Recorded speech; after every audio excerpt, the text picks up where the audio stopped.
Hello, good night. Welcome to another CEBRI Online. The event today is in English. It's a joint partnership between CEBRI and Fundação Fernando Henrique Cardoso. My name is Julia Dias Leite. I'm the CEO of the Brazilian Center for International Relations. And it's a great honor to have here with us Bob Zoellick. Welcome, Bob, to be here with us. And also 3 ministers and board members of CEBRI, Ministers Celso, Lafer, Minister Pedro Malan, Minister Sérgio Amaral, and also Sérgio Fausto from the Fundação Fernando Henrique Cardoso. So thank you all for being here. We have more than 600 participants registered for the debate today. And I'll pass to Sergio for his welcome remarks. And then we have Pedro Malan presenting Bob. And then we'll have, after his presentation, a conversation with you. Okay, Sergio. Thank you. Thank you, Julia. I've prepared a 45-minute welcome remark. It's a long speech. I hope you will enjoy it. Just very briefly, thank you so much, Bob, for making the time to be here with us today. I say that on behalf of the Cardoso Foundation. By the way, Sergio and Celso are also members of our board. Pedro Malan was invited but refused it bluntly. So I hope sometime in the future he will join the board. Pedro, the invitation for you is permanent. I'll hand it over to you, Pedro, for your introduction of Bob Zoellick. Go ahead. You are on mute, Pedro. Your audio is off, Pedro. Pedro, we are not listening. I will present, thank you, Sergio, for the introduction. And I will present a formal request for the first time, ever in the hope that I will be accepted to have the same status as Celso, Lafer, and Sérgio Amaral, the Fernando Henrique Cardoso Foundation. Well, it's a pleasure to be here with you, Bob. We are very glad that you have accepted our invitation. And what I've been asked to do is to, first of all, to introduce you, to say just very briefly some words about your book.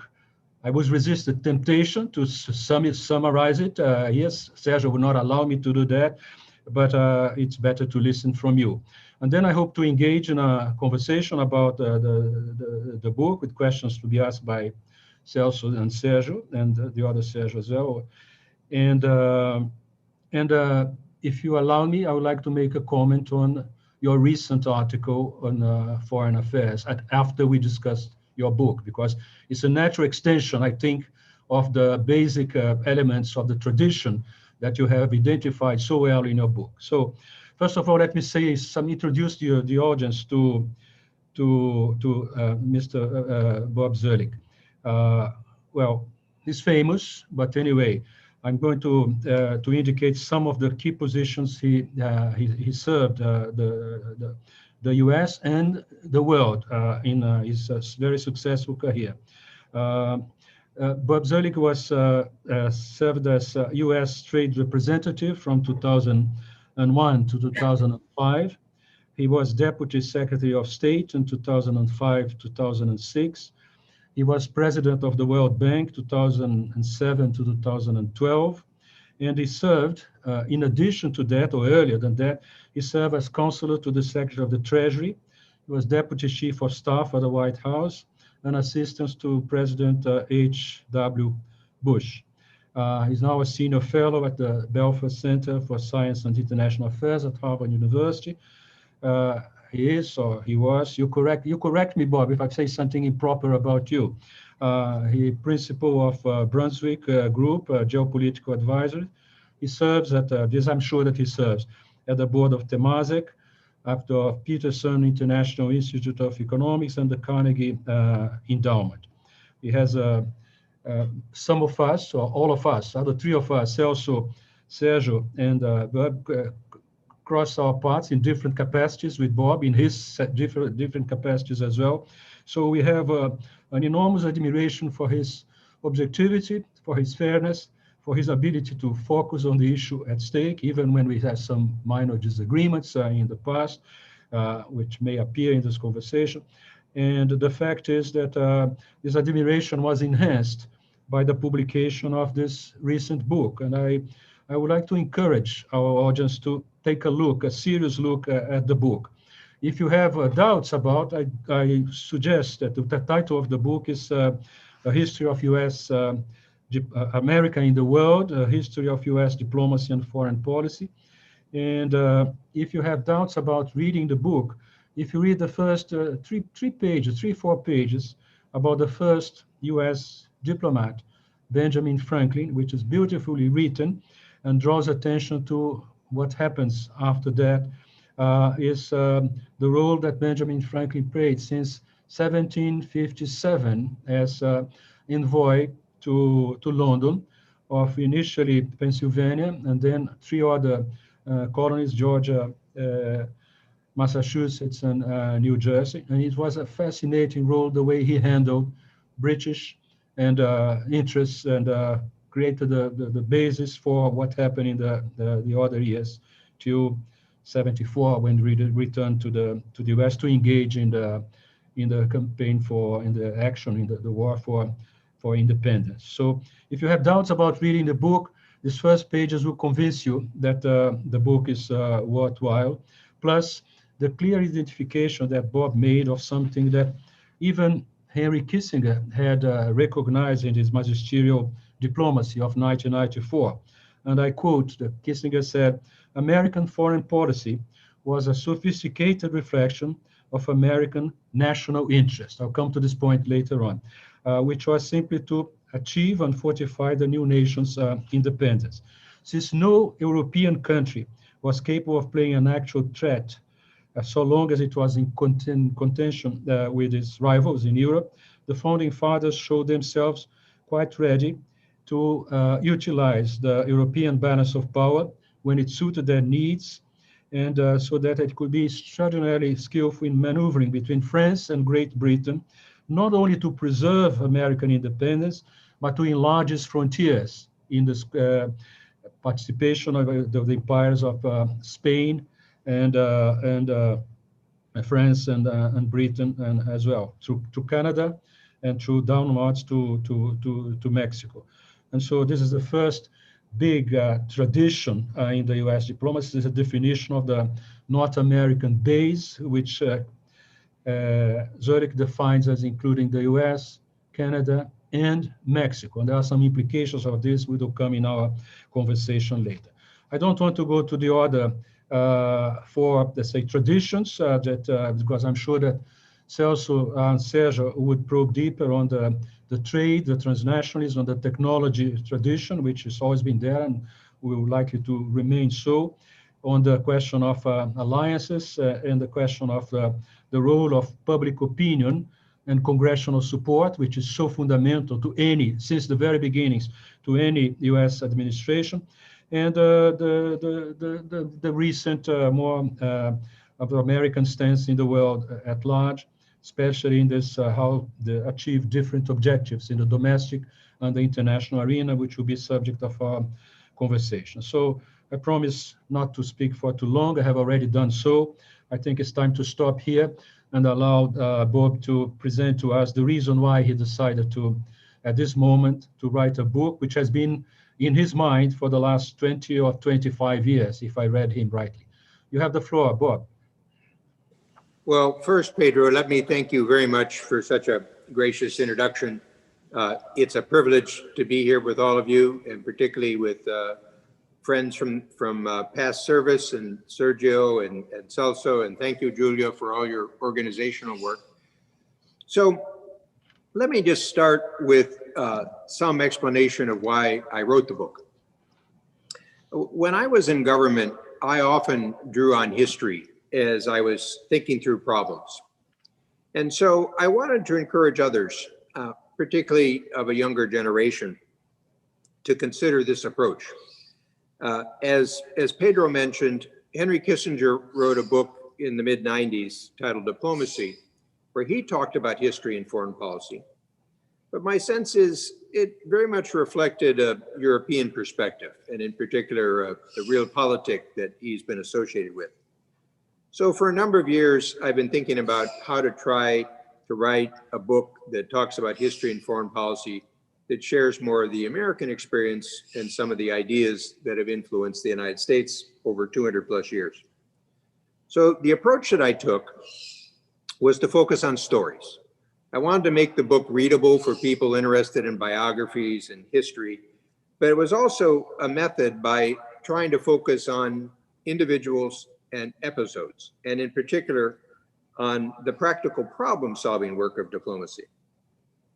And what I had in mind was that in the United States these days, many universities teach foreign policy through the lens of international relations theory. And that's interesting, it's intellectually challenging. But when I think about my experience with issues such as German unification or NAFTA or genocide in Darfur or climate change or strategies for the World Bank and trade, the international relations theories don't take you too far. And so I wanted to write a book that in effect is a series of case studies where I try to include enough explanation in each chapter to give people a feel for what was really going on, the messy facts as I refer to them. I also add my assessments, but I'm trying to encourage people to think about what they would do in similar circumstances. If one writes a book like this, you have to enjoy the fundamental subject matter. And I always enjoyed diplomatic history since I took it in college. But in the United States, it's been somewhat faded as a field, in part because historians have wanted to bring in underappreciated actors and perspectives, which I think has enriched the field. But I also think we lost something. We've lost some of the synthesis that we had in history. And I was struck that Fred Logoval, who's a true historian up at Harvard, who's just written the first volume of a biography on John F. Kennedy, wrote a piece in the New York Times that said to his fellow professors, why have we stopped teaching political history? So in a way, I wanted to see if this book could help nudge people back towards that old notion of diplomatic history. And then I suppose another idea that was in my mind was that in my various executive posts, because I like history, I would often ask my younger colleagues what they knew about history, because I really didn't have a sense of what was taught anymore. And I came away with the impression that insofar as they learned history, it really focused on World War II and the Cold War and the period afterwards. And I thought that the first 150 years of American history had some wonderful figures and experiences and ideas. And indeed, some of those may be good to recall as we move into a different age where the United States power doesn't have the same full extent as it might have had during the Cold War period, different set of issues. So it tries to enrich people's thinking about topics.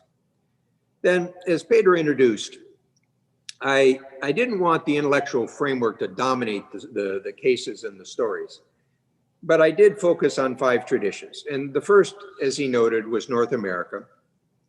And if you think about US history in the 19th century, this is a pretty obvious one. But what's quite striking today is if you go on the Council on Foreign Relations website or talk to other think tanks, they have studies of Europe and Asia and the Middle East, some on Latin America, some on Africa, very little on North America. In fact, one of the only ones was a report that General Petraeus and I did for the Council on Foreign Relations. And I find this somewhat odd because if you think about what the American public is interested in, they're focused on issues such as immigration, narcotics and organized crime and trafficking, economic interactions, environmental topics, and those are all part of the North American agenda. But I think there's also a bigger dimension, and that is, I discovered that in 1979, as Ronald Reagan was launching his presidential campaign, in his speech, he said, it's time that the United States stop thinking about Mexico and Canada as foreigners. Well, that's pretty different than the debate you're hearing in the United States these days. And what I think he had in mind, and it's an issue that I worked on in my career, was to see North America as part of the continental base for all 3 countries, recognizing that all 3 of them have a strong sense of sovereignty and independence. So it was integration with respect for sovereignty, unlike the European notion of shared sovereignty. But it was important in our ability to engage with the wider world. And so as you start to think about 500 million people, 3 democracies, energy self-sufficiency and ability to export, better demographics than the rest of China or Japan or Europe or others, if we treat our human resources in a constructive way. And so I partly see North America as a foundation for the US engagement globally, obviously, including with the rest of Latin America. The second theme is trade, transnationalism, and technology. And here, what I wanted to draw attention to was from the founding of the US, Americans, at least some Americans, looked upon trade as more than a matter of economic efficiency. Recall, when the United States was founded, it was operating in a world of empires and mercantilism. And so trade was a state-directed enterprise. So not only were they trying to develop a new attitude towards trade, but they were trying to pry it open for private actors. And so today, scholars would refer to this as the transnational actors, but it's quite important in understanding America's engagement in the world, including in the technology dimension. Then third, you have this very interesting reversal. For the first 150 years, the United States avoids alliances because Washington had warned about no permanent alliances and Jefferson warned of entangling alliances. And what they're really focusing on is they wanted the United States to avoid the balance of power politics of Europe. But from 1947 to 1949, quite accidentally, the United States creates a very different type of alliance system that is the fundamental aspect of policy for the next 70 years. Now, the challenges of managing that alliance system were never easy. It's a question of, would the United States be willing to risk its existence to defend West Berlin when it was blockaded? Whether the United States security guarantee would extend to Vietnam, where we fought a bitter war.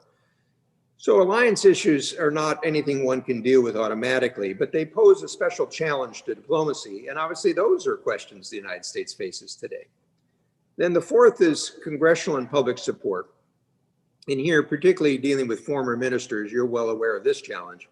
But it's interesting, many people who study US foreign policy just sort of assume away the domestic aspects of it. George Kennan, who is a great scholar in foreign policy, you can see why they never let him talk to Congress, because he just treated it in a dismissive fashion. And what I wanted to draw attention to in this book was the critical need to find support for public and congressional support, and some of the figures in Congress that loom large over different time periods. And then the fifth is this notion of America's purpose. And here I wanted to distinguish the often used phrase of exceptionalism. Many countries feel that they're exceptional. Brazil feels that's exceptional.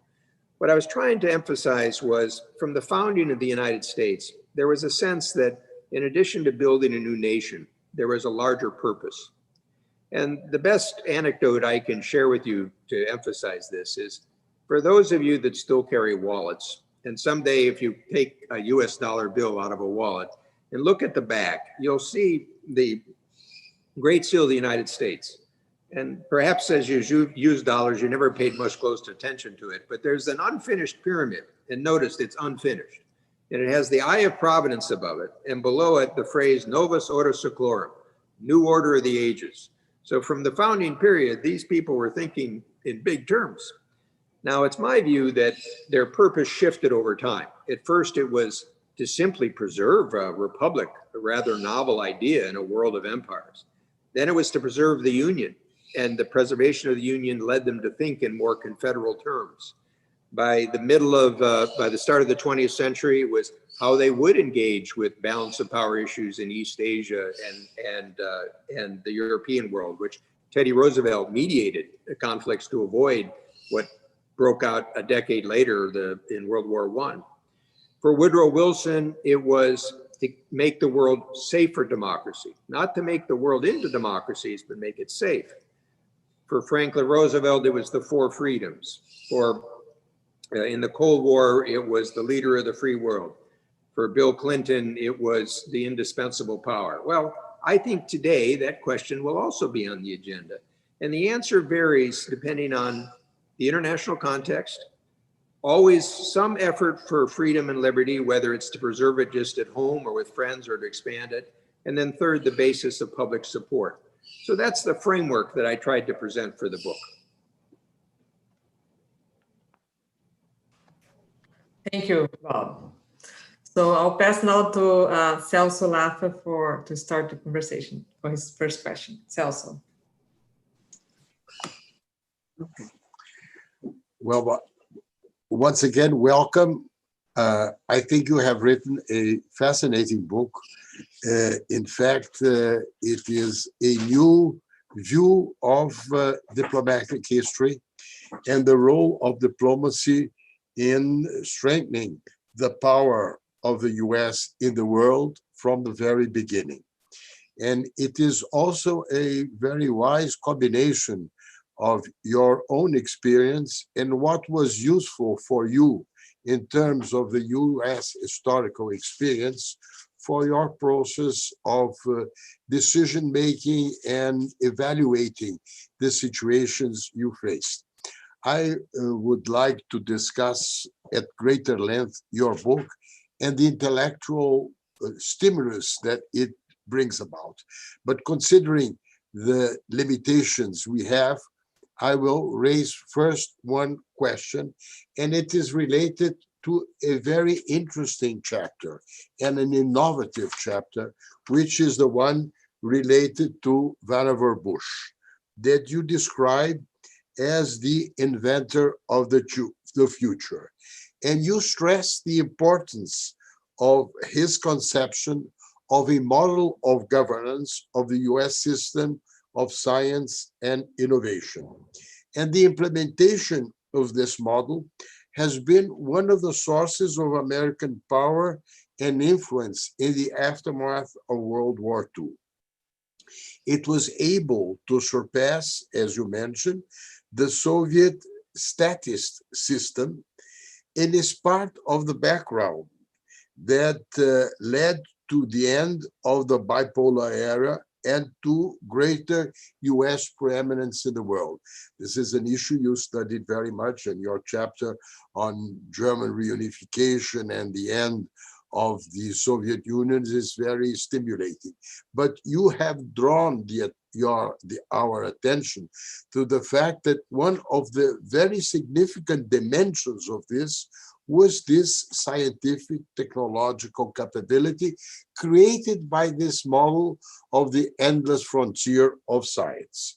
US-China rivalry today is one of the great issues of the international system and of the world order as we look at it from today. And of course, one of the dimensions of this rivalry is if the Chinese will be successful in setting up its own system of research and innovation that will be capable to surpass the system that has been one of the reasons of US success. So my question is, in your view, how will the US face this challenge? No? How the US will face this challenge in the next administration, whether it will be a Trump administration that does not seem very open to science, innovation, technology, and to the role that it should play, and a Biden administration if he is successful.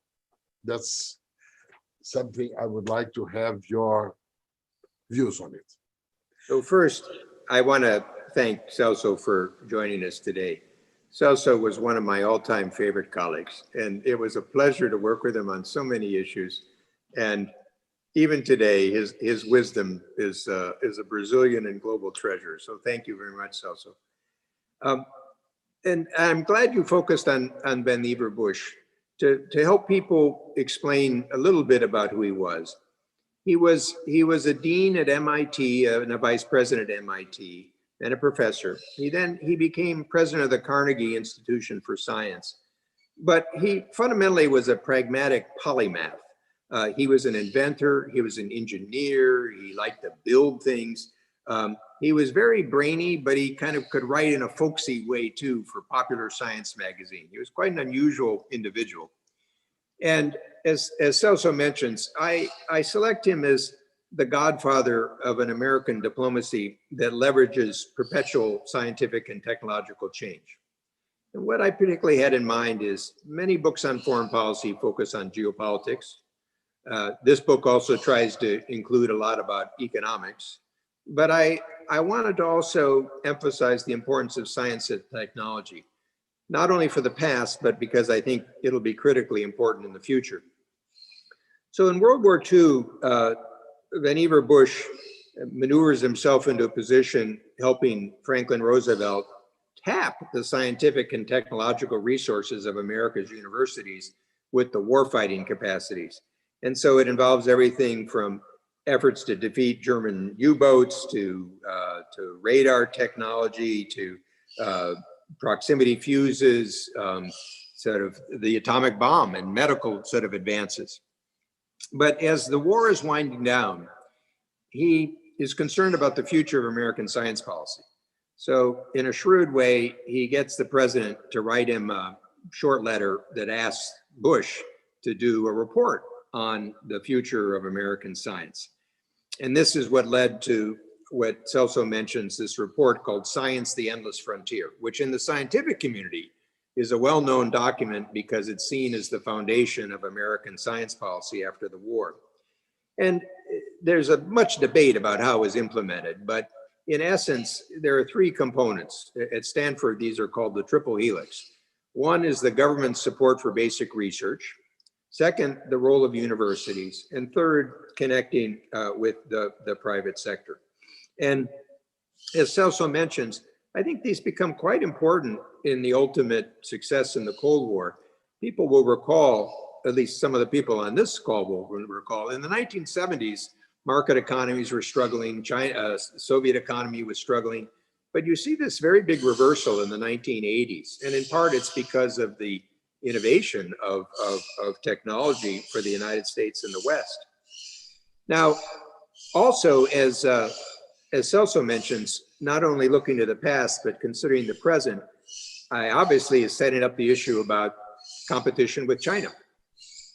And we'll see over time what happens. The Vannevar Bush principle was recognizing that the nature of the scientific process requires experimentation, creativity, independence, flexibility, kind of learning loops, debates, arguments. It detests bureaucracy and regimentation and being told what to do.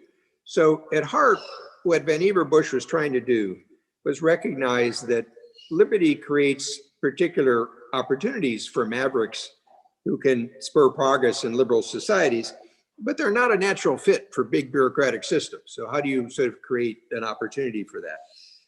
What that leads me to, Celso, is that the fundamental strengths of the US are its openness to people, to capital, to ideas, to goods, drawing people to the universities. And if you think of some recent examples, in the area of fracking and energy technology, these were basically some mavericks who took existing technology, were willing to try an idea, could get financial capital, and they've revolutionized energy markets and pricing from what we would have thought, 15 or 20 years ago. And obviously the case in Silicon Valley and elsewhere. In my view, the Trump approach is in contrast with this because it tries to close the United States off. I think the worst thing we can do is close ourselves off to international students and to immigrants. Immigrants have been great creators of companies and jobs in the United States. And since I try to include color in the book for stories, in addition to the story about in July 1945 of Vannevar Bush's role with the atomic bomb and nuclear diplomacy, in addition to this report on Science, the Endless Frontier, I came across another story that you just can't make these up. It turns out in July of 1945, Bush writes an article in the Atlantic magazine where he imagines something he calls the Memex machine. And fundamentally, this is a time where you're just starting to get big computers. And he's imagining a personal computer. He's imagining a desktop device that can link you to information and allow you to connect to knowledge sources all around the world. Well, it turns out that a radar technician who's right after World War II is going off to the Philippines, discovers a reprint of this article in a Red Cross library on stilts in the Philippines. And he's so motivated that he goes back, he gets his degrees in computer science and engineering, and he becomes one of the founders of the personal computer movement. And indeed, one of Vannevar Bush's students becomes the provost of Stanford and the founder of Silicon Valley. So it shows these sort of wonderful interconnections. But there's one other reason I wanted this chapter in, and that is, I think that many of the people on this call will have dealt with the challenges of science and public policy.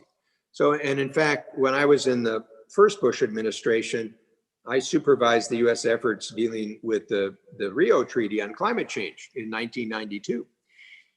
And there's something to be learned there about how diplomats and policy officials create the right policy environment for science and technology. So many people interested in climate may not be aware that that Rio Framework Treaty is still the underlying framework for what goes on in the Paris Accord and others. And indeed, it's the only climate change treaty that the United States Senate has ever ratified. And it was designed to create a framework for political action, scientific feedback loops, adjustment, because it was dealing with the uncertainty of science.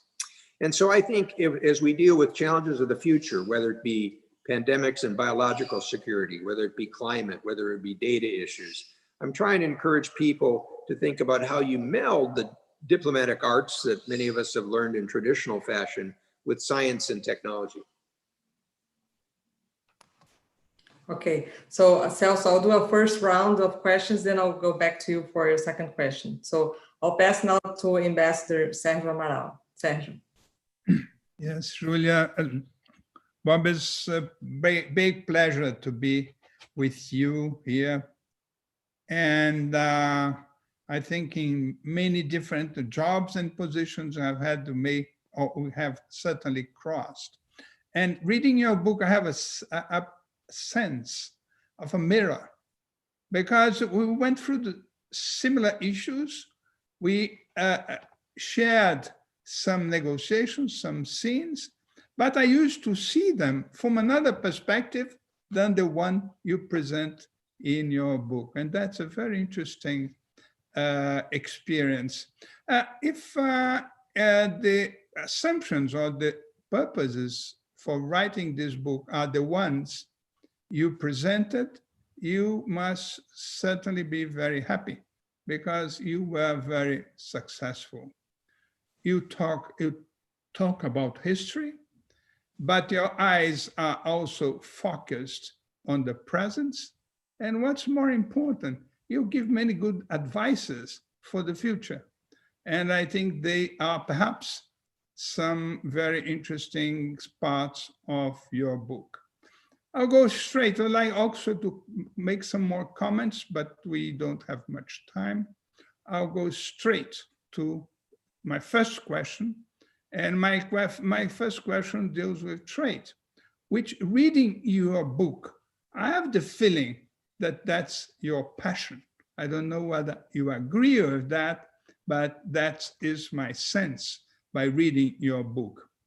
And you make some very interesting comments about the participation of the US in the Uruguay round, which I participated as a member of the Brazilian delegation in Geneva, and about the role the US played in designing new rules and in enlarging the scope of WTO. And I fully agree with that. What is interesting for me is that by that time, as negotiator of commerce, we were more interested about the tricky issues, about the tensions, the difficult subjects, but perhaps by that time we had not realized that what we were doing was to prepare the way for globalization, to deregulate the world economy. And if it were not for the role we all played, all 160 countries and many thousands of negotiators, perhaps globalization might not have happened. Or if it had happened, it might be a chaos. So to a large extent, we prepared the framework for globalization. In your text, you also mention the new challenges in the area of trade, In this context, you mentioned China. I would like to read a short passage of your book, which says, and I quote, "Americans will need to decide what type of international trade, technology, and economic system they want. A breakdown or repudiation of the inherited system of economics and security would prove costly and dangerous." In other words, the new administration in the US or the future administrations will have to make a choice in a difficult dilemma, either to stick to bilateralism and against a rules-based system, or on the contrary, to restore and reestablish the centrality of WTO. These are your words, and I share them. My question is the following: will it be possible for a new administration, more probably Biden would follow these guidelines, would it be possible for a new administration, even if it wanted, and I think it wants, to really move from bilateral approaches to multilateral approaches? Because this would imply the need to remove sanctions. Sanctions are totally incompatible with multilateralism. And would a new administration abolish or limit in a significant way sanctions, or would the new administration keep sanctions in order to negotiate some nagging issues from a position of power? This is my question. So to set the context of the answer, you're right, Sergio. One of the themes I wanted to emphasize in the book was to see the trade foreign policy connection, which is very strong in early American history. But sometimes I think because of the Cold War focus on security studies, it gets lost. And one of the dangers of it getting lost is that, if you even alluded to, is that trade technicians are wonderful and their detailed knowledge is important, but sometimes they can lose sight of the bigger picture. So without getting all the details on the Doha round, I think sometimes the trade negotiators kind of got mired into details without having a sense of the importance of what they were trying to produce on a larger scale. Second observation, the US, like Brazil, is a continental economy. And one of the dangers of continental economies is they can fool themselves into thinking that they can operate without the rest of the world. And so there are protectionist tendencies that can develop in continental economies because they've got a big marketplace. But I think that's a mistake for the US as well as Brazil, for economic reasons as well as for foreign policy reasons. On your point about bilateralism and multilateralism, I have a slightly different view in that I think the challenge is, can you combine bilateralism, regionalism, and global multilateralism?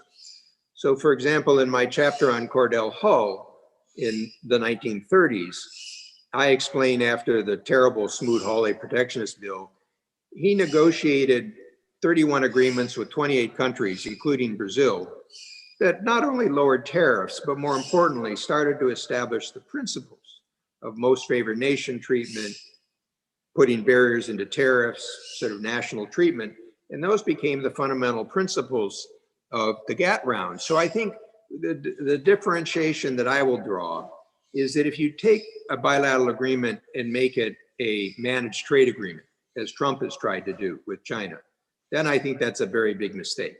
If you try to use bilateral agreements or regional agreements to extend the rule system and build rules of different types, whether for service sector or for dealing with anti-corruption or transparency or intellectual property, as long as you keep your eye on the idea that you want to expand that rules-based system, you could see how that could build. So a good example was the Trans-Pacific Partnership, where the United States negotiated with 11 other economies. People often don't note that we already had free trade agreements with 6 of those. And if we hadn't, I don't think you would have created the framework, but people were used to the context, and you added other economies, in particular Japan. Now, sadly, the United States pulls out of the agreement, which I think was incredibly dumb, but nevertheless, I would even, you see, if I ever had an opportunity, this relates directly to Brazil. You may recall we tried to negotiate a free trade area of the Americas, and Celso knows this very well. That was always going to be very challenging, not only because of national positions, but Argentina, Venezuela, others. This was going to be difficult. But I kept trying to move ahead with bilateral accords. So in addition to NAFTA, we had the Central Americans, we had Panama, we had Peru, we had Colombia, we had Chile. And the back of my mind was that if it ever came to a moment where Brazil thought that it might want to take part in a more liberalizing environment, that would be a great strategic achievement to how you could sort of connect those together. So it's that I think this is, again, the challenge, Sergio, of thinking about trade with the technical details you need for politics, but also thinking about it in a larger strategic sense.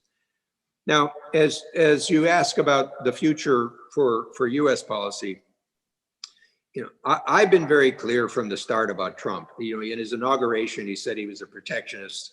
A lot of people tried to rationalize that. I said, you ought to believe him. You know, and then when he said he's a tariff man, that's a pretty good endorsement. And so, you know, his approach has been on bilateral trade deficits, and which I think is a mistaken approach. You know, it perhaps didn't hit Brazil quite as hard because we have a bilateral surplus with you, but it's not a good policy for pushing in the future. And frankly, I think Bob Lighthizer never liked the WTO dispute settlement system. He liked the old GATT model, and so he's trying to take it apart. So I'll be honest with the flaws. I think for Biden, his people talk more about multilateralism, but particularly, as the three of you know quite well, the Democratic constituencies tend to be more protectionist. And so he'd have a challenge on that. What is interesting is that if you look at the poll surveys, Democratic voters are now more pro-trade than Republican voters. And I think this is in part, they're opposing Trump, but also it's probably a younger generation that sees the world a little differently. And so this combines politics and trade. It would be very interesting if Biden wins to see who he appoints as US trade representative. If it's the standard person, they'll just play defensive politics and they may not do much. If it's an entrepreneurial person, they try to create a new political coalition built on some younger generation. And I think in any event, they would start to focus on issues where they can make political headway, such as the digital trade, environmental issues, health issues, you know, trying to deal with these terrible export bans that, you know, have intruded on the trading system or the food system. As a practical matter, they'll face a challenge in that all of you know about the US Trade Promotion Authority that I had to get back in 2001, and that will expire in the next year. And so in an era where Biden's going to have a very big legislative agenda dealing with pandemic and racial issues and climate issues and economic recovery issues and immigration issues, I'm not sure how much he could take on politically. But again, I think, you know, this is where, as experienced policy people, one needs to know you need to combine policy and politics. So for example, I think it would be good for the United States to try to get back into the WTO appellate process. But, you know, are there a few adjustments you could make to make that politically more acceptable to people? You know, so I, for example, have suggested that, you know, Brazil has used safeguards now and then. Maybe safeguard, a little bit more freedom to use safeguards as opposed to the anti-dumping countervailing duty laws, which get manipulated. Because safeguards are transparent, they're supposed to only last a certain period of time. And then over time, I think, you know, the WTO needs to start by getting some points on the board, some successes in some of these areas. Also, by the way, linking it to the development institutions, because there's a lot that can be done in terms of the trade and development agenda, infrastructure for changing supply chains. But then over time, one's going to have to deal with some of the more fundamental issues, such as whether groups of countries that are willing to liberalize beyond the basic MFN agenda, plurilateral agreements, will be able to go forward. Or frankly, some of the challenges that China raises about state-owned enterprises and state capitalism. These are not easy issues, as all of us know, the state aid issues in Europe, but I think they're going to have to be addressed in some way. And also the environmental topics. You're going to see more attention to focus on things like carbon taxes. How are those done in a way that's fair? So I don't want to raise expectations if Biden wins. I think it'll be important to watch who he appoints. I hope at a minimum, Sergio, they stop doing dumb things, so using the 232 National Security Authority against Canada and Mexico or with European cars. That's ridiculous. But I think they'll feel a tension between where they would like to go internationally and some of the political constraints. And I'm one of those people who keeps trying to push them to do a little more. Thank you. Thank you, Bob. So now welcome Pedro Malan for his comment and question. Pedro. Thank you. Bob, I think the three of us very much share your views. I think the term is Graham Hamilton that you mentioned in your book about the idea of applied history, say lessons from actions or omissions in the past that could help in addressing current problems. I have one issue that I'd like to seek your views. It's on in fact, it's perpassing your whole book. It's the idea how countries define the national interest, not in theoretical terms, but in concrete terms. And I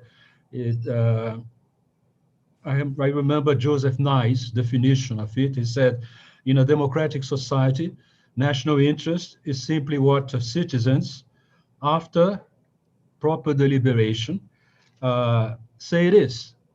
And if they decide that certain intangibles are part of this definition, so be it.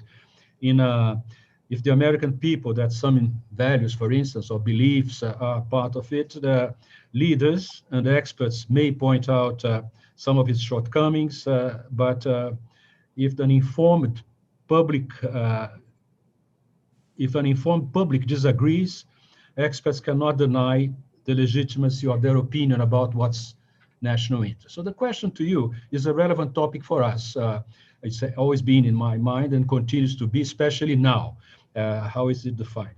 And the question is that the role of, first of all, the importance of the role of the two caveats in Joseph Nye's formulation. It's to say, after proper deliberations, after informed public agreement or disagreement. That's very critical in my mind. So it brings me to the role of leadership of the executive branch and the role of the leadership in the executive branch in trying to elicit support from public opinion, sometimes trying to move a little bit of the margin, and congressional support, as you insist, in fact, it's one of your key four traditions. The point is the following.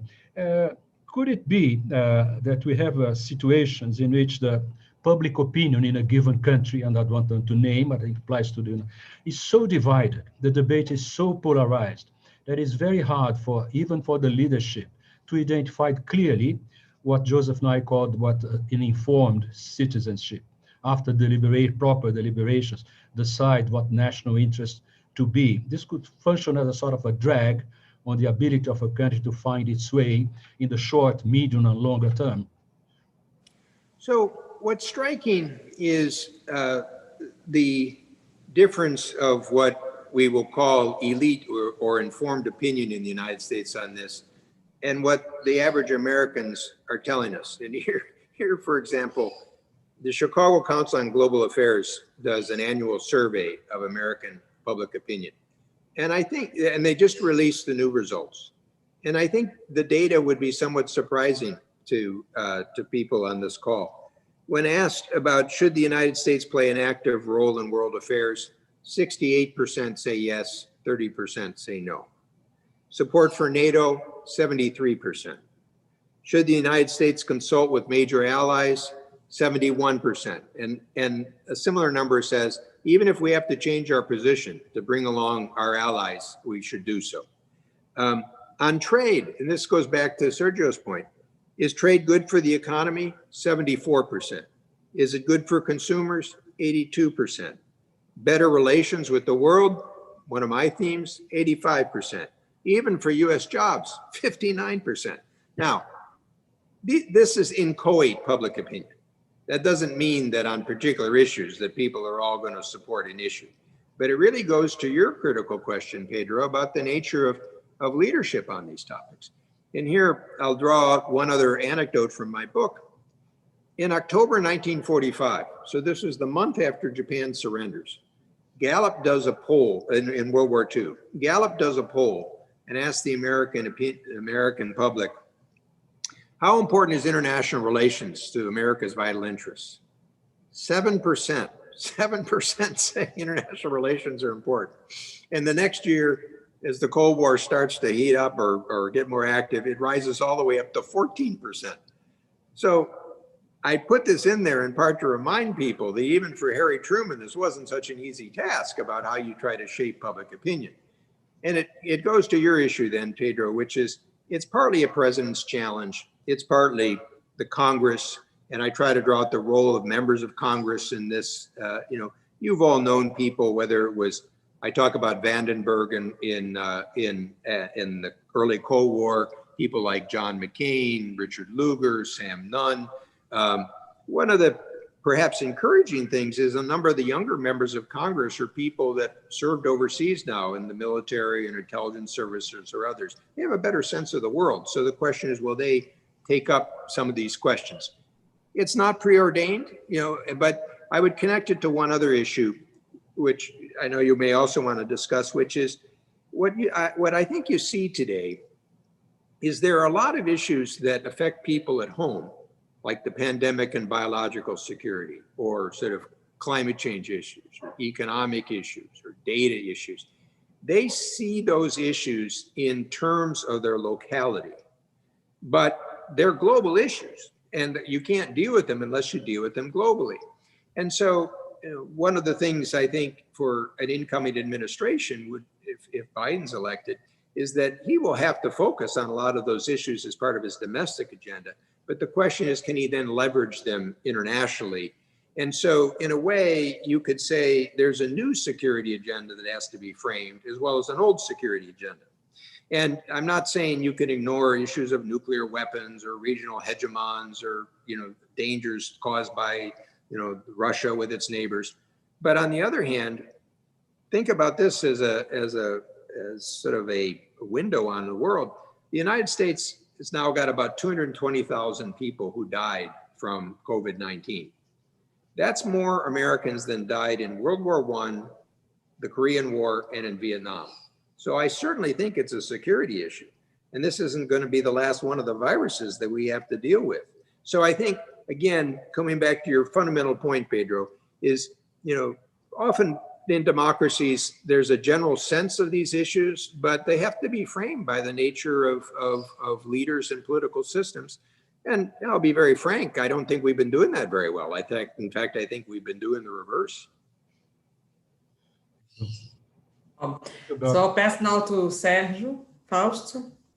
All right, Bob, if I may, let me bring Latin America to the conversation and allow me to touch on a thorny point of Latin American U.S. relations, the war on drugs.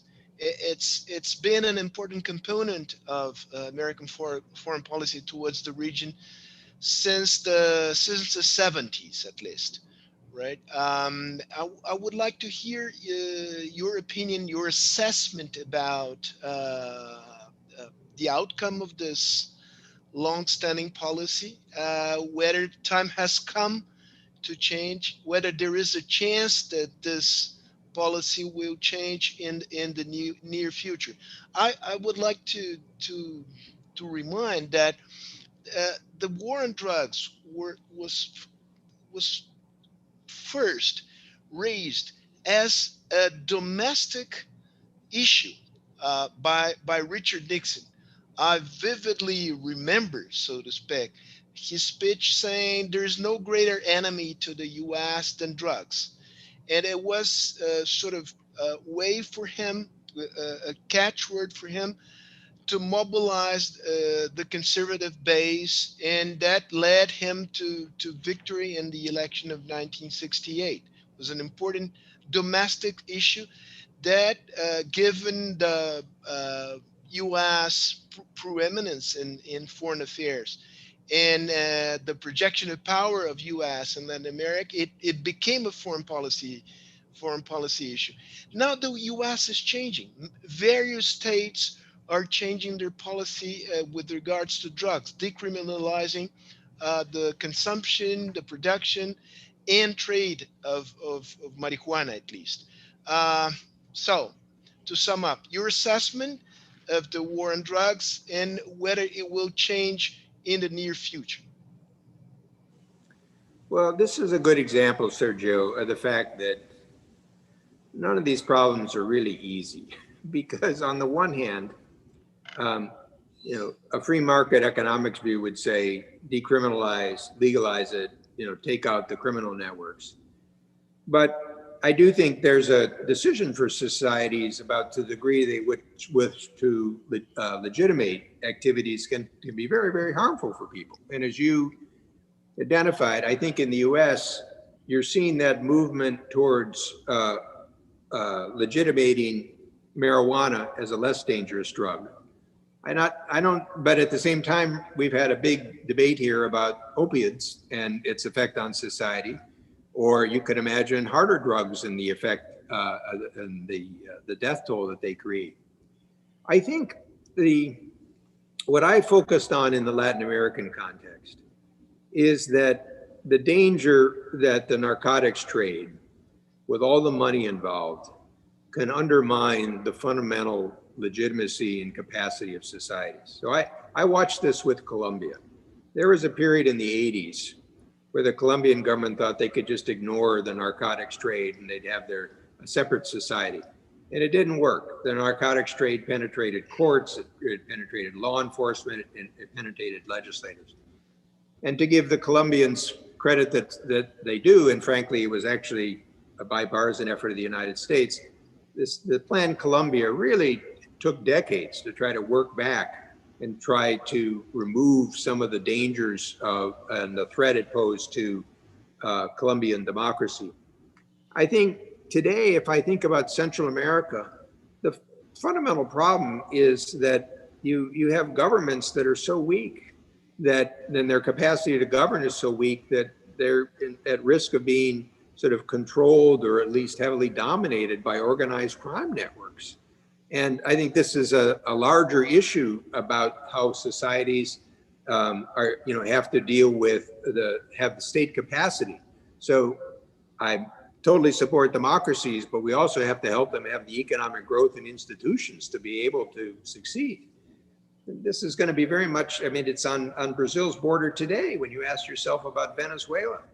Venezuela was a wonderful, wealthy country and a rich culture, and it's just been reduced to criminal networks, and the dangers of that over time are enormous. And how will Brazil be able to avoid those issues? So I come back to the fact that ultimately, if you do have limits on hard drugs, and then you have to take a larger responsibility in trying to help societies to be able to counter these issues and have the governance and judicial and police systems. I emphasize North America in my remarks. This is a fundamental problem for us with Mexico. And to put it in historical context, I alluded to this.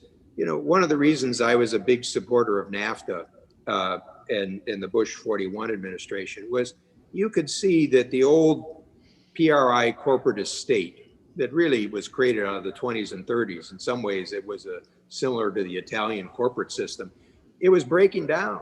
And so the idea that you'd have the president on top and all the institutions linked to the party, whether it be unions or universities or schools or others, businesses. And so the question would be, where would the institutions of Mexico reattach themselves?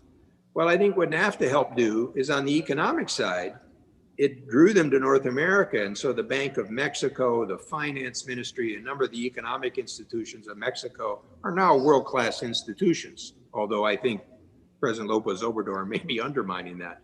But in the area of law enforcement and the judicial system, it didn't yet come to pass. And so that erodes the fundamental trust and legitimacy in Mexican society.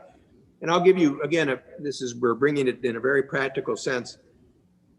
When President Calderon was in Mexico, he tried to build a trusted Federalis police, and he got about 50 or 60,000 people in it. General Petraeus at that time, who had moved to Central Intelligence Agency, as Calderon was leaving office, Petraeus said, "Look, you've done a fantastic job on this." He said, "But frankly, based on counterinsurgency theory, you're probably not going to need 60,000. You're going to need 300,000." And of course, Lopez Obrador has actually taken apart that system. And so this goes to this broader question that I've raised about the nature of security in our city. And of course, this is going to be an issue throughout Latin America, because one of my worries coming out of this pandemic is that the economic costs of this could cost us a generation. After the work that many of you did on macroeconomic stability and starting to build the institutions and starting to have sort of growth patterns, this could be seriously undermined. So it's a good example of trying to see your foreign policy interests in a broader context, of which narcotics and drugs are part of it, but I think one needs to see it in the wider lens. Wouldn't it be better to deal with that question as a public health issue than a criminal issue, as the U.S. is now forced to deal with the opioids epidemic that does a lot of harm? And I think that's a reasonable idea. I think Sergio, looking at this on the supply side and not the demand side is too narrow and is a mistaken view. Thank you. Okay, so Celso, do you have another question before I open? Your audio is closed. Okay. I have many other questions, but I won't raise too many. Obviously, I had a question regarding the trade policies and the legacy of Cordell Hull, which is related to what Sergio has said.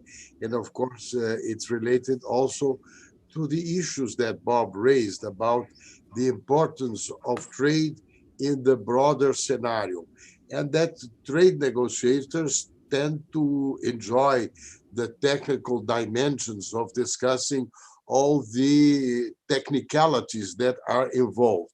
But one of the most interesting dimensions of my relationship with Bob was that we were always capable of discussing the technical dimensions, but also thinking of the broader themes that were involved in the trade pillar, such as those that led us to a final discussion on the Doha mandate for trade negotiations, which dealt with the technical dimensions, but had a look at the future. And I think also the issue of science in diplomacy and the themes of the environment that you also raise are a very indispensable ingredient.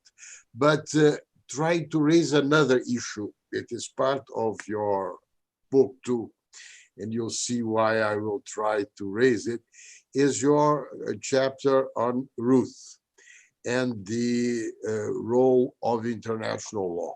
No? And this is a very interesting chapter in which Bob stresses the importance of Ruth, his long-standing presence in the sphere of US foreign policy, and his understanding that international law is a dimension of soft power. And in the US action, when it was capable of enabling the soft power of international law to be present, that is part of the attractiveness, no? The novus ordo seclorum of the US $1 bill that you raised. Do you think that a Biden administration would be more sensitive to the soft power dimensions of international law? Obviously, this is not the strong aspect of the present administration, to put it mildly. So I hope so, but one of the reasons I wrote this chapter, and for those that don't know Elihu Root, he was a great friend of Brazil. He took a long visit to Latin America in 1906, and he had a very good relationship with his Brazilian counterpart. But he was one of the fathers at the turn of the 20th century of the international law movement. And what I wanted to do in this chapter is remind people that sometimes in later years, people focus so much on the use of power or military power. They thought international lawyers are either utopians or technocrats.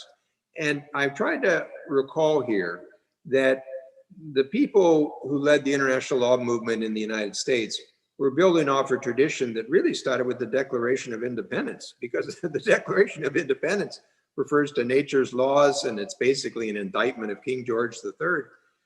In our early era, we had a treaty with Britain in 1795 or 6 that is has the first arbitration panel. In 1817, we have the Rush-Bagehot Agreement with Britain that starts to demilitarize the Great Lakes, which is a huge advantage for both the United States and Canada going forward. And in early periods that moved towards, after our Civil War, we had a major arbitration with Britain over the Confederate raiders that had sunk the US merchant fleet.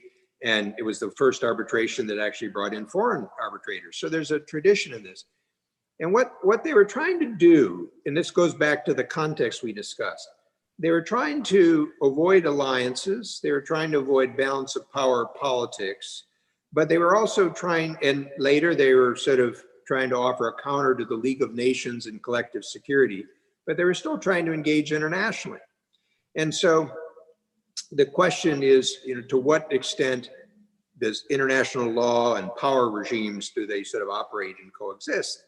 And what I try to draw people's attention to here, and our conversation has been rich with this, is that if you think about rules for trade and commerce, rules for science and technology, norms of behavior of all sorts, telecommunication systems, postal systems, it's impossible to imagine the world operating today without some rules-based system.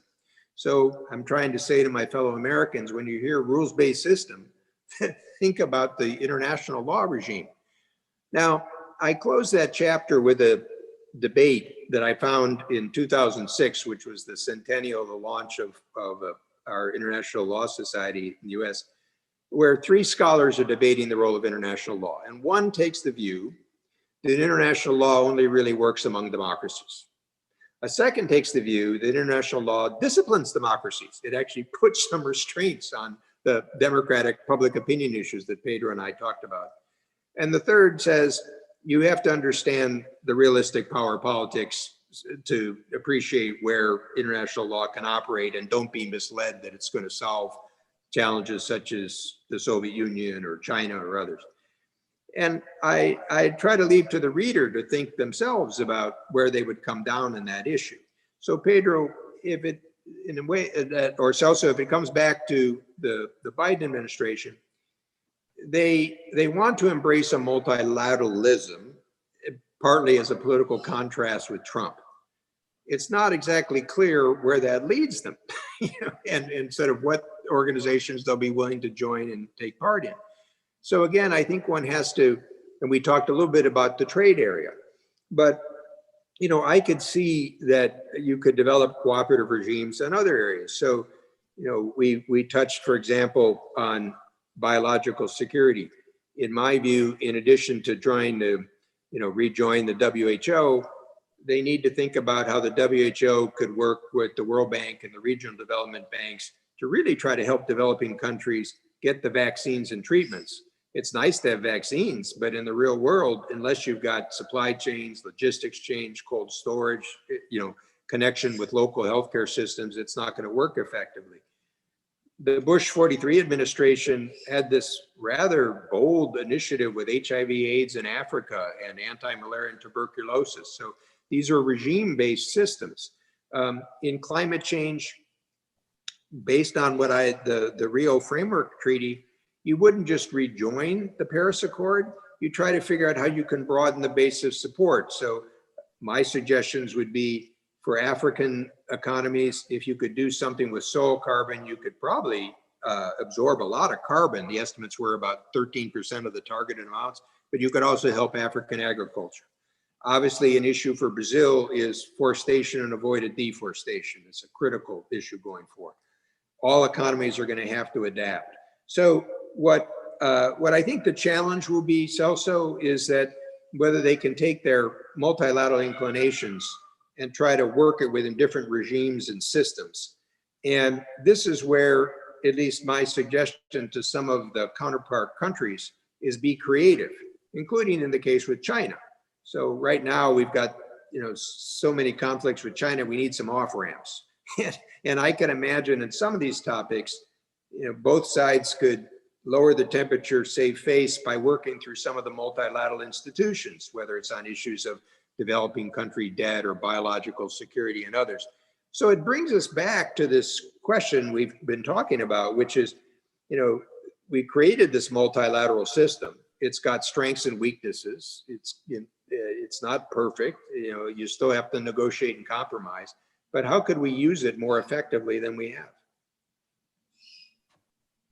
Thank you, Bob. So we have about 20 minutes before we finish, and I have a few questions. I'd like just to know if Pedro would like to make any comments, or if I can start the questions.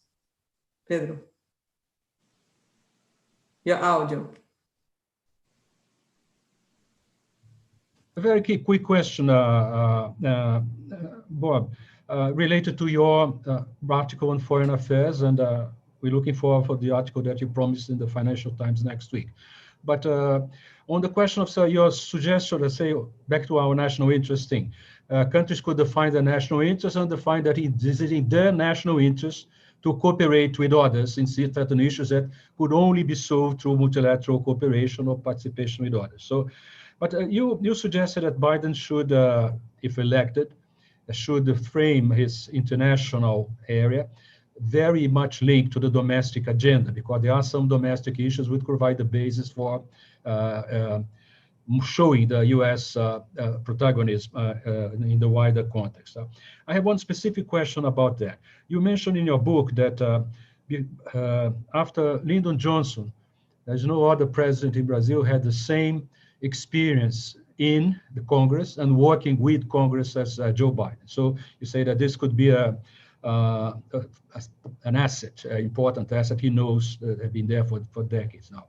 But Niall Ferguson, in a recent article interviewing in El País, say that the Biden administration, if elected, will be a just one-term administration because the Democrats never understood the reasons why Trump was elected. It's typical Niall. But anyway, the point is that I remember very well, and I'm sure you remember, that some decade ago, the Senate leader of the Republican Party in the US Senate said that the Republicans have one priority, which was deny Obama a second term. All the rest was secondary to this. They said that at the beginning of the Obama administration. So since we have such a division, we don't know what will be the outcome of the Senate elections, this polarization and division could endanger the possibility of the US defining not only the international agenda, but also even the proper domestic agenda, because it has to carry not only public opinion, but the two houses of Congress as well. But I'm assuming, not assuming, taking for granted that the Democrats would have a majority in both the House and the Senate, and the president will be able to move things ahead, even in this very clearly divided Congress and public opinion. So, but I think I think we should not take more time for the people who want to ask questions. Bob, I think I know what you're going to be your answer to the question, but if you could be very brief in the reply. I'll be brief, Pedro. Well, Brazilians know well the challenge of executives working with the Congress, and all three of you have had that experience, although your party system is different than ours. But I think the starting point, if Biden's elected, harkens back to some advice my former boss, James Baker, gave to Ronald Reagan in 1981. He said, Mr. President, you have three priorities: economic recovery, and economic recovery. Now, I think in this environment, it's a combination of pandemic and economic recovery. So, you know, even if we have vaccines, there's a lot of questions about effectiveness, how long they'll last. We're learning every day about the sort of the proper treatments. And frankly, I think many of our governments have eroded public trust. And so that's going to need to be sort of regained in the process.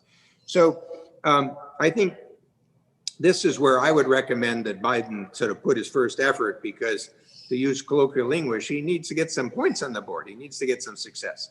And going back to political history, recall Presidents Carter, Clinton, and Obama, 3 Democrats, all with Democratic Congresses, all came in with very high expectations and all got clobbered after 2 years. Yeah. In 2 cases, they lost control of the Congress. You have to produce things, you know, so we can talk nice theories, but you have to get things done. As for the Republicans, as the opposition, this will obviously, this depends on if Trump loses, how the Republican Party sort of reformulates itself. And it's too early to predict. And, you know, sometimes parties just try to reorganize by acting in opposition. You know, in some cases, they'll look to see if they can do things that are politically popular. You know, as you know, as a student of economics, the United States has hesitated to pass another fiscal package. I would suspect that Biden would try to do that. And could he get some Republican support on some of those issues? I would hope so. But that's an open political question. Without getting into the technical details, I think one key issue, as you know, in our Senate, our cloture provisions have often required 60 votes as opposed to 51 votes to get something done, except for budget reconciliation legislation. And that might change. This is where democracies have to evolve. I think Biden, as a creature of the Senate, will try to start to work with the opposition. But if they don't cooperate with him, you know, I would not be surprised if he doesn't move and change on some of those issues. But then just to connect it to the international agenda, what I want to emphasize, particularly for this international audience, is I'm not saying the United States should be preoccupied only at home. I'm saying that you should take those issues that are domestic issues and connect them to your international agenda, and in doing so, rebuild your international partnerships and frame the 2 bigger challenges that, frankly, Brazil will also face, which is the future of our free societies and how to deal with a rising China. I agree. Okay, so it's perfect, your last comment, because the 2 questions I have here, it's about US and China. There's similar questions. One is from Arminio Fraga. His question is, how should Brazil deal with the disputes between the 2 most important partners? And another question from Matthias Spector is Brazil is dependent on China for much of its economic growth. The US will push Brazil to move away from China. If you were advising the Brazilian president, what would you recommend he should do? Well, let me start with a little bit of the US context with China. I think the relationship is in free fall. I don't think we know where the bottom is, and I think that's very dangerous. So I think the starting point is to start to look for some off-ramps. We could get into more of the nature of those. At the same time, whether it's Brazil or the United States, I think one does need to recognize that Xi Jinping has shifted some of the focus in China. And a good story that represents this is that when he took office in 2012, he created a documentary film about the end of the Soviet Union, and he ordered all the party cadres to watch the film. And if you had such a film done in Europe, it would have had Gorbachev as the hero that helped end the Cold War. Well, the Chinese version's a little different. Gorbachev is the fool that abandoned the Communist Party, ruined his country, led to breakup and ruin, and the not so subtle message is, it's not going to happen here. So I think we need to recognize that over the past 10 years, China's been trying to consolidate more control in the Communist Party. It's a greater control of state-owned enterprises. And there's a certain sensitive aspect of this related to the coronavirus. So people who study Chinese history know that the end of dynasties have often been signaled with plagues, earthquakes, floods, natural disasters. This did not escape Xi Jinping. So one of the reasons he responded so forcefully is he didn't want that historical precedent to apply to him. And I think on the one hand, he feels he's been somewhat successful. On the other hand, there's a certain insecurity you can see. So there's one of these dangerous combinations where people are somewhat feeling proud, but they're also feeling a little insecure and they've been criticized. And so this requires some special attention. On the US side, you've had the Trump approach, which was focusing on the bilateral trade deficit. I thought that was a mistake. I think the deal they did will not get them where they need to go. And for political reasons, Trump led an effort in a total confrontation towards China. It is politically popular, but I think over time, people are going to have to recognize kind of, will this really create the results we want? And again, I'm in the minority on this, but my own view is that there's been a new conventional wisdom in the US that says cooperation with China failed. And frankly, if you look at it in economic or security or even ecological terms, that's just false. There's been a lot that's been accomplished together. It doesn't mean that the efforts for diplomacy end. It means you have to sort of operate in a different way. And what I would say for the US actually applies to Brazil. Your real response starts at home. How successful you are with your own economy and your governance and your society, that'll be your future strength. Then beyond that, it's the partners that you work with. So the United States should be working with its allies and partners. As part of that, I think Brazil should be one of those given its role in the international economy. And then the question is, can we press China to make some changes in some of the policy areas? I think this is possible. I mean, take intellectual property rights, which have been an important issue. Celso and I were talking about this, is that, China has created intellectual property rights courts that now fine for foreigners about 85 to 90% of the time, but the penalties aren't high enough. So rather than negotiating managed trade, I'd negotiate higher penalties. The forced technology transfer issue has been a real problem. And even though it's prohibited by the Working Party report when China joined the WTO, the companies won't give us the evidence because they're afraid of retaliation. So I would push to have future reduce the joint venture requirements in China, which is instead of a temptation to this. You could go kind of issue by issue. So I guess what I would advise Brazil on this is there are a number of countries that realize that China isn't going to go away. It can be in our economic interest, but we'd like to change some of the behavior. And frankly, I would suggest that whether it's with the European Union or Japan or some of the other partners, I would try to join with others to try to deal with some of the fundamental problems that could affect the Brazilian economy. And then to suggest with the United States that the United States should also work on such a constructive agenda. Because at the end of the day, there are forces within China that realize some of these things are not in their interests as well. And then the last point, this of course depends on your own political judgments.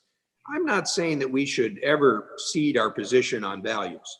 In fact, see, the difference that I would have is, I mentioned this, rather than try to imitate China by closing consulates and throwing out reporters, China can play that game forever, but we should be the open society. And with, say, for Hong Kong, as opposed to trying to sanction the officials in Hong Kong, I would do what Britain has suggested and say, let people from Hong Kong come to the United States. That would show the difference between the two societies. So, Brazil is also a society of immigration. You, of course, are going through your own challenging phase at this point with politics and economics. Those are only the decisions that Brazilians can calculate. But you see, it's part of my bigger view about the US and Latin America. My view has always been that while we should have a good relationship with Brazil and others in Latin America, we should also encourage Latin America to see itself globally. How do you fit in the global picture here? And so those, I think, will be the choices for your generation. I have another question here from Ambassador José Alfredo Graça Lima. If you can comment, when do you see the US to impose the non-tariff measures on import of steel and also aluminum? Well, I think that depends on the election. I don't think Trump's going to change his approach on these issues. He gets pushback. I mean, the aluminum measures have been ridiculous. I mean, 98% of the people in the aluminum industry are dealing with the fabrication of the product. So he just sort of raises costs. But at heart, he's a protectionist. This goes to one of those issues, if Biden's elected, My guess is his people know this is bad economics and it's bad policy, but it'll have some political support. So, you know, whether they can come up with easing adjustments on some of these things. So, look, without getting into the details, when Celso, Lafer, and I worked together, I had a very protectionist steel industry, and I needed to get votes for Trade Promotion Authority. So I put a safeguard on steel, but he looked at it closely and he saw that it was a political safeguard, but frankly, I opened enough doors for Brazilian steel to come in the same fashion. So we kind of shrewdly worked out the sort of way that allowed Brazil not to be hurt, but me to achieve the political end that I needed. So sometimes trade policy is theory, sometimes it's practical politics to sort of make it work. So we're going to finish with our last question here from Amaral, who says hi to all of you. He also mentioned watching these webinars like watching a World Cup with best players. His question is a little older best players. Top best players, World Cup or baseball game, he says. So given the weakening of leadership and respect for US and expertise in the US and elsewhere, what can be done and how to build a knowledgeable consensus about the North America concept as a step in the direction of coping with a new and a different world? So I think I understand the question, but if not, come back to me. I think there's two elements of this. One, as I've tried to emphasize within the US, you know, we have a White House, we have a Congress, we have states and governors. That's part of the US. But fortunately, the US is something much deeper than that as a private sector and a society. And I personally believe that the resilience and dynamism that you see in education and science and technology, that's going to continue. And even, you know, it's interesting to watch as you have the debate about the Me Too movement or Black Lives Matter, it actually goes around the globe in a way, you know, the United States still draws attention to this. And our challenge is, can we fix some of these problems or at least make them better? But there's a second dimension, and that is, you know, when the United States makes mistakes or starts to withdraw as Trump does, the world doesn't stop. So what's been interesting, for example, if we use the example of the TPP, I would have never guessed 10 years ago that if the US pulled out of TPP, that Japan would take the leadership role to put it going forward. But that's exactly what happened. And as the US has tried to sort of thwart the WTO appellate system, the European Union and other countries have sort of created an alternative mechanism. And if the US and China end up in sort of a lose-lose competition, you can see already others in Southeast Asia and others, they'll create alternatives. It won't be as efficient, it'll be costly. The fragmentation will not be good for international growth and opportunity, but it won't stop. And so, and some of this will be beyond governments. You'll see private sector firms come up with their own standards and engagement on this. So, you know, the system is complex and will continue to adapt. So I hope the US gets its act together and acts in a more constructive way. But if it doesn't, you know, it will be the ones that'll be harmed, and it'll be important for others to keep moving forward. Okay, just one last question here from Otaviano Canuto that I missed, and he asked, he says hi to you as well, and said you were one of his best boss. His question is, was there over-optimism about China's institution involving towards Western society as a part of private and public sector rebalancing? This is a much debated topic. You know, some people believe that the United States mistook and thought that China would become a democratic society. To be frank, I never believed that. I was in government in 1989 at the time of Tiananmen Square, so I saw the sharp teeth of China. On the other hand, I do think one could open up Chinese society more. And frankly, some of that has happened. I mean, so one of the tragedies of the current policy is, probably like many of you, I have contact with younger Chinese in universities and business. And these people want to be part of the global context and environment. And we don't want to cut them all off in that process. Now, having said that, I also go back to my point about, you know, whether cooperation perceived led to some sort of common interest. And keep in mind, China used to have a current account surplus of 10%. It went down to 0. That all led to world demand. For 15 years, it was the fastest growing export market for the United States until Trump. In the global financial crisis, China was quite a cooperative player, had one of the biggest sort of domestic expansion, which, by the way, was of huge benefit to Brazil because of the commodities markets. And then similarly, when I worked with China at the World Bank or support for the IMF, he was a very constructive player. Now, I'm not, and it quit manipulating exchange rates and other things. I'm not saying that all is well. And as I tried to identify areas you have to continue to work on. But what I am trying to say is that, if you assume that you can't sort of achieve common goals by cooperating with China, you're going to mislead yourself for the future. And I'll even take it to the security sphere. In the 70s and early 80s, China was one of the worst proliferators of weapons, of nuclear weapons and missiles. And it basically joined the international regimes. And in my time, was willing to cooperate on Iran, North Korea. When I was dealing with genocide in Darfur, I got good help from the Chinese. So I'm not, in American parlance, I'm not trying to be a panda hugger and saying all is well. I understand the problems of Xi Jinping. And I think, as I mentioned, with human rights issues in many parts or Hong Kong, I think one should have a response that recognizes the reality. On the other hand, I guess I go back to the basic question. How are we going to deal with the challenges in the world, from pandemics to climate, to the economy, to security, unless you figure out some way to work with China? So on the military side, you need to have deterrence with your allies. You need to prod Chinese behavior. You need to stand up for human rights. But for goodness sakes, let's not give up on trying to find some common ground and common interests. But I'm a minority view. I don't want people to be misled. But I keep making my view known. Thank you so much, Bob. The time has finished. We've been here 1 hour and a half. I'd like to thank you so much for your time and being here with us. Celso, Lafer, great, is holding the book, America in the World. It's highly recommended. It's people can get from the Amazon or other online websites. I'd like to thank so much the audience. We had about almost 400 people online here between Zoom and YouTube. And then I'd like to thank so much for Ambassador Sérgio Amaral, Celso, Lafer, and Pedro Malan to join with us this debate. And I'll pass to Sergio Fausto for his.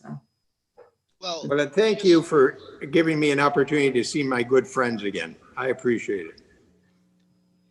I mean, it was a wonderful, wonderful, thoughtful conversation. I think we covered a lot of ground. Our gratitude for you, Bob. It was really a pleasure. I'm impressed by the way you resort to history to shed light on contemporary issues. And in addition to all of that, I love the painting behind you. So it was an aesthetic pleasure also to participate in this conversation. So that painting is by a man named Wolf Kahn, and my wife, of course, selected the painting. But I used that in part because I figured it may give a little bit more color if people feel the conversation is fading on. It's really beautiful. Yeah, congrats to your wife. So thanks to all of you, and I look forward to another occasion, maybe in person even at some point. Bye-bye, Bob. It's always a pleasure. We're gonna get over this virus. It's sooner or later. So we expect you next year. All right, I look forward to it. Okay. Thank you again. All right, great. Bye.